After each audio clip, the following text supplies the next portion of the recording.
तो नमस्कार दोस्तों, आज की इस वीडियो में मैं बताने वाली हूँ कि आपके पास पोको F7 5G फ़ोन है तो उस फ़ोन में आप रिंगटोन चेंज करना चाहते हो तो किस तरह से अपने फ़ोन में मनपसंद की रिंगटोन कैसे चेंज कर पाओगे।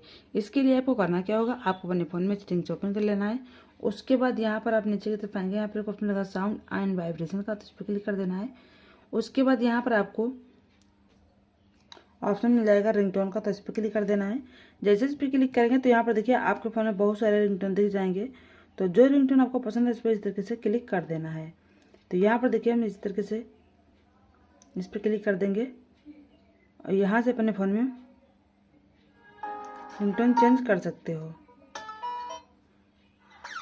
दोस्तों इस तरीके से अपने फ़ोन में मनपसंद की रिंगटोन चेंज कर पाओगे।